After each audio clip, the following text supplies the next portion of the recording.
தொலைக்காட்சியின் பிரதான செய்திகள். முதலில் தலைப்புச் செய்திகள்.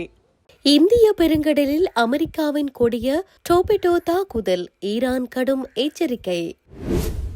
ஈரான் முன்னாள் ஜனாதிபதி உயிருடன் உள்ளார். பிரான்ஸ் ஈரானிடையே விசேட பேச்சுவார்த்தை. இலக்குகளை அடைந்த பிறகே போரை முடிவுக்கு கொண்டு வருவோம், ஈரான் அறிவிப்பு. ஈரான் விவகாரத்தில் ட்ரம்பை கட்டுப்படுத்தல், செனட் சபையில் பிரேரணை தோல்வி. கொழும்பு துறைமுகத்திற்கு அருகில் மற்றொரு ஈரானிய கப்பல், சஜித் கேள்வி. ஈரான் மீதான தாக்குதல்களுக்கு இந்திய துறைமுகங்களை பயன்படுத்தும் அமெரிக்கா, மறுக்கும் இந்தியா. தொடர்பான விரிவான செய்திகள். ஈரானிய போர்க்கப்பல் மீது அமெரிக்கா நடத்திய கொடிய டோர்பிடோ தாக்குதலை ஒரு அட்டூழியம் என ஈரானின் வெளியுறவு அமைச்சர் கண்டித்துள்ளார். இந்த தாக்குதலுக்கு அமெரிக்கா வருத்தப்பட வேண்டியிருக்கும் என்றும் அவர் எச்சரித்துள்ளார்.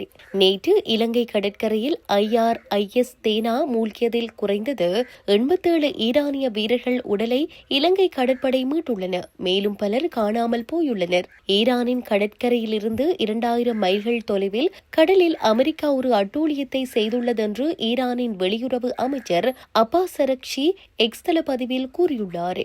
கிட்டத்தட்ட 130 அதிகாரிகளை ஏற்றி சென்ற இந்திய கடற்படையின் விருந்தினரான பிரிகேட் டேனா சர்வதேச கடலில் எந்தவித முன்னறிவிப்பும் இல்லாமல் தாக்கப்பட்டது. என் வார்த்தைகளை கவனியுங்கள். அமெரிக்கா தான் அமைத்த முன்னுதாரணத்திற்காக கடுமையாக வருத்தப்பட வேண்டியிருக்கும் என தெரிவித்துள்ளார். அப்பாஸ் ஆராய்ச்சி ஈரான் வெளியுறவு அமைச்சர் இந்திய பெருங்கடலில் ஈரானிய கப்பலை அமெரிக்க நீர்மூழ்கி கப்பல் டார்பிடோ தாக்கியதை அமெரிக்க பாதுகாப்பு செயலாளர் பீட் ஹெக்ஷெத் புதன்கிழமை உறுதிப்படுத்தினார். இஸ்ரேல் நடத்திய வான்வழி தாக்குதலில் ஈரான் முன்னாள் ஜனாதிபதி மஹ்மூத் அஹ்மதிநெஜாத் கொல்லப்பட்டதாக வெளியான தகவல்கள் தவறானவை என்றும் அவர் உயிருடன் இருப்பதாகவும் ஈரானிய ஊடகங்கள் தெரிவித்துள்ளன.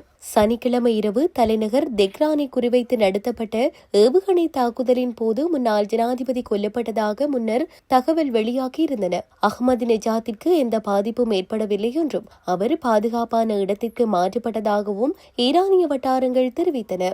எனினும் வான்வழி தாக்குதலில் அவர் இறந்ததாக முன்னர் வெளியான செய்திகளுக்கு மாறாக புதிய கட்சிகள் முன்னாள் ஈரானிய ஜனாதிபதி மஹ்மூத் அஹ்மதிநெஜாத் உயிருடன் இருப்பதை உறுதிப்படுத்துகின்றன. வான்வழி தாக்குதல் குறித்த முந்தைய கூற்றுக்களை பொய்யாக்கும் வகையில் அஹ்மதிநெஜாத் ஒரு கல்லறைக்கு வருவதை காணொலி காட்டுகிறது.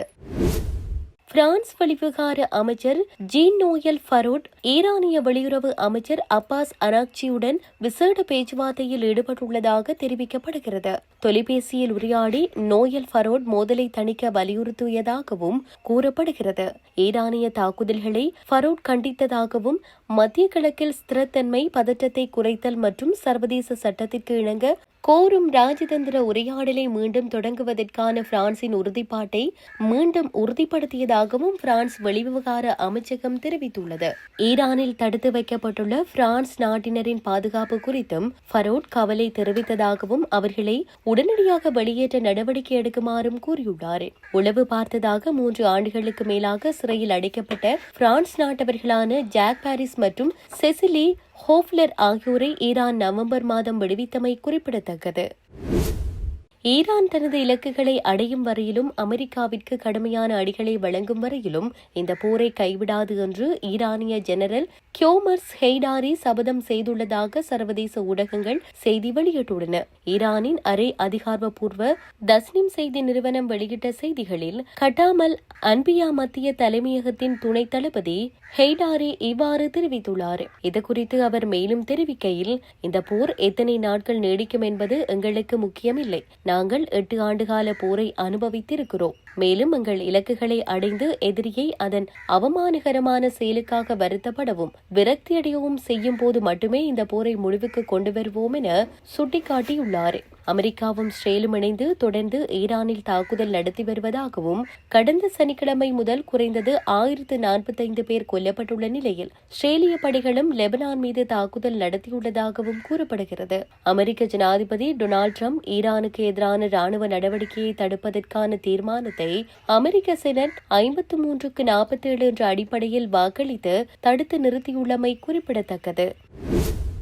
ஈரானுக்கு எதிராக மேற்கொள்ளப்படும் ராணுவ நடவடிக்கைகளை தன்னிச்சையாக தொடர்வதை கட்டுப்படுத்துவதற்காக முன்வைக்கப்பட்ட பிரேரணை தோல்வியடைந்துள்ளதாக சர்வதேச ஊடகங்கள் செய்தி வெளியிட்டுள்ளன.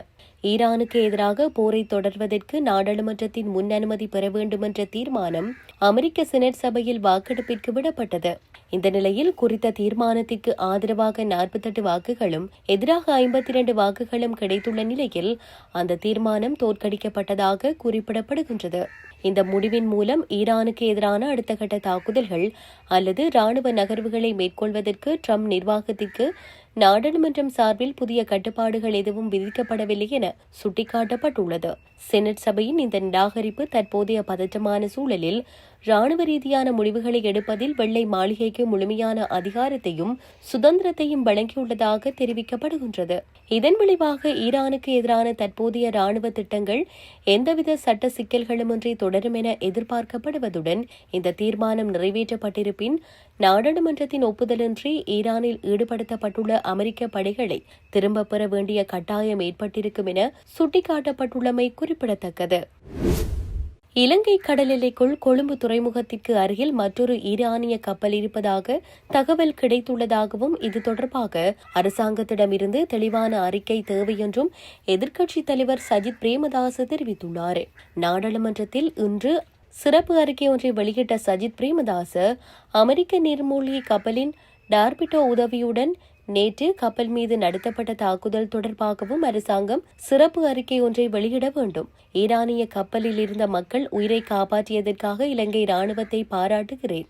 எனினும் ராஜதந்திர சம்பவம் தொடர்பாக அரசாங்கம் எடுக்கும் நடவடிக்கைகள் குறித்து இன்னும் தெளிவாக அறிக்கைகளை வெளியிடவில்லை. நாட்டின் இறையாண்மையை மற்றும் பிராந்திய ஒருமைப்பாட்டில் கவனம் செலுத்த வேண்டிய ஒரு கடுமையான சூழ்நிலை உருவாகியுள்ளது. நேற்று நாட்டிற்கு அருகில் இதுபோன்ற ஒரு கப்பல் அளிக்கப்பட்டதை அரசாங்கம் சபைக்கு அறிவிக்க தவறியது நாடாளுமன்ற உறுப்பினர்களின் அரசியலமைப்பு பொறுப்புகளை நிறைவேற்றுவதற்கு தடையாக இருக்கிறது.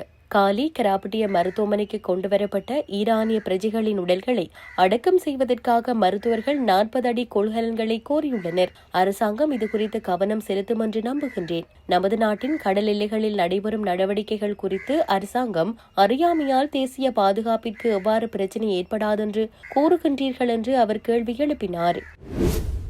ஈரான் மீதான தாக்குதல்களுக்கு அமெரிக்க கடற்படை இந்திய துறைமுகங்களை பயன்படுத்துவதாக கூறி அமெரிக்காவை தளமாக கொண்டு சில ஊடகங்கள் செய்தி வெளியிட்டுள்ளன. எனினும் இந்த செய்திகளை இந்திய வெளியுறவு அமைச்சகம் மறுத்துள்ளது.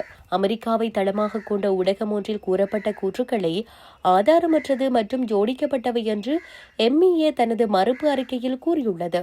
இந்த காணொலி சமூக ஊடகங்களில் வைரலானதை அடுத்து இந்திய வெளியுறவு அமைச்சகத்தின் அதிகாரப்பூர்வ ஃபேக்ட் செக் கணக்கு வழியாக இந்த மறுப்பு தெரிவிக்கப்பட்டது. இந்த மறுப்பு இந்தியாவின் நடுநிலை நிலைப்பாட்டையும் உரையாடல் மற்றும் ராஜதந்திரம் மூலம் அமைதியான அதன் நிலைப்பாட்டையும் அடிக்கோட்டு காட்டுகிறது என கூறப்படுகிறது.